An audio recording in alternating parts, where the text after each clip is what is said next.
everything should be good. I think we got this going. Lighting's kind of weird. We're gonna figure that out as we go though.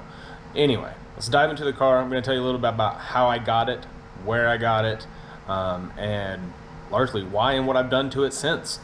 That said, let's dive into it.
I got this car around June of 2020 in the middle of COVID.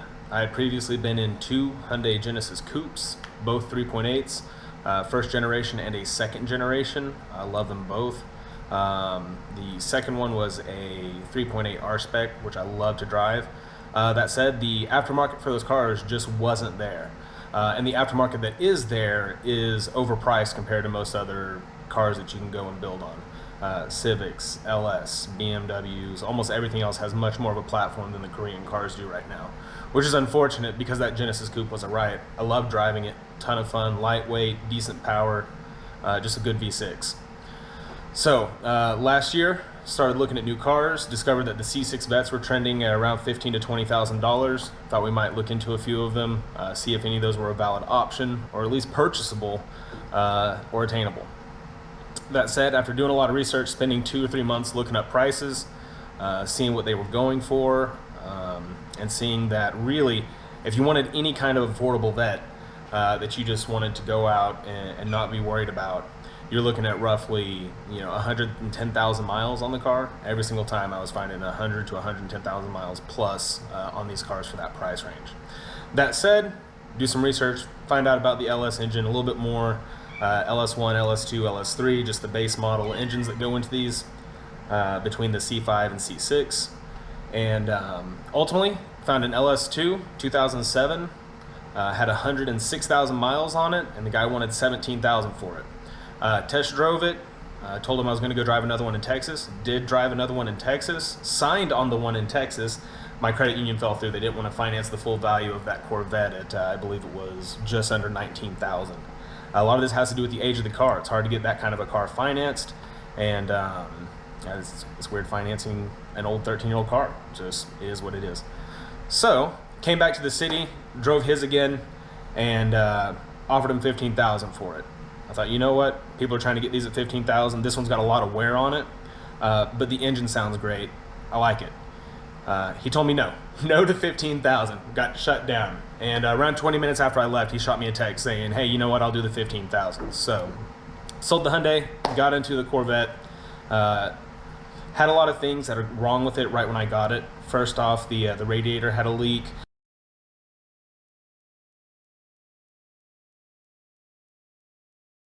The exhaust was not clamped or welded,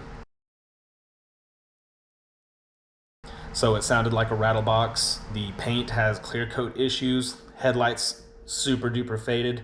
Ended up wet sanding those down several times.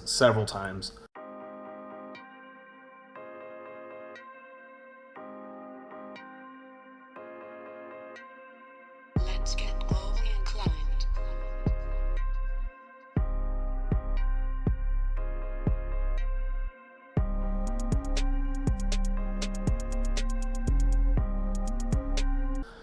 And it's still coming back, so those are likely going to need to get replaced.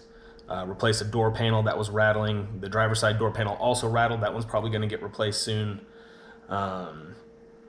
So all in all, I mean, after I was speaker as well. All in all, I put around $600 back into the car after purchasing it, and it's been well worth it. It's been very affordable to maintain. Oil changes, it does take a bit of oil, and it is Mobil 1 synthetic, so you're going to have to pay a little bit on your oil changes if you're ready to do them yourselves. The only thing you really need to look out for is having a low profile jack or a way to get the car up off the ground, and then just having the means of getting the leverage on the nuts down there to loosen it up, get it open on the oil pan. That said, since getting the car, getting the exhaust fixed, radiator, everything has been wonderful on it. I daily drive it. I've put 8,000 miles on it in the 8 to 9 months I've had it. And it's just a ton of fun to drive. It's loud, it's fun, quick, likes to get to the speed limit very fast. Do not advocate speeding. Always stay within the limits. Don't wreck your car. Speaking of, I didn't get footage of it, but we saw a Mustang wreck on the way to Thunder Valley last night. Don't drive your car squirrely on the back roads. We saw him flip, hit the dirt, rolled his car. He got out, everybody was safe, we were pulled over, got emergency services called, but yeah, we're not gonna do any of that on this channel. Don't look for it, we're all gonna be on the track or in closed environments. So, that said, specs on the car, 2007 Corvette, base model, 1LT. It is the Z51 package. It is technically one of the lightest models Corvettes you can get, which I like a lot.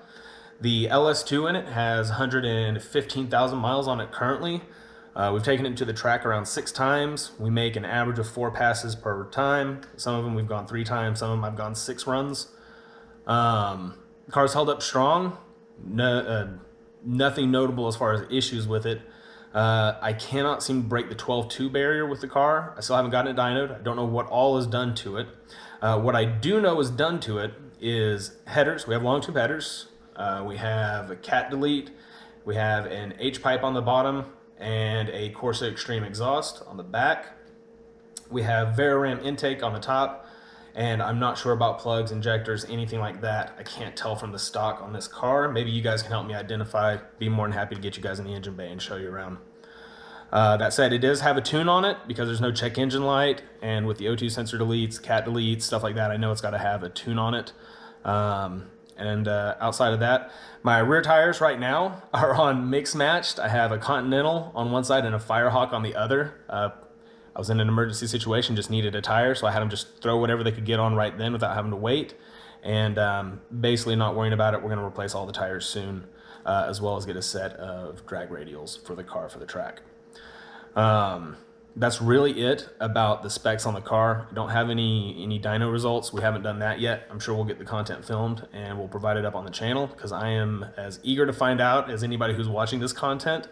And overall, just if you want to keep watching, do the subscribe stuff. I'm not going to do any of the hokey YouTube, you know, click, like, subscribe. Just, this is really for me more than anybody else. If you guys tend to enjoy the content, I'm down to provide some more content that just opens up the scope.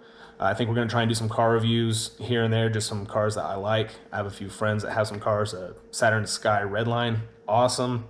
Friend with a Trailblazer SS, another unique SUV to get a review on, I'd love to do. And one of my friends has a C7 Z06 that he has taken me in a ride on, and I'd love to show you guys that car as well. That said, we'll see what we can do coming up, and look out for some more track content. Outside of that, enjoy the runs that we provide here, and let me know what you guys think.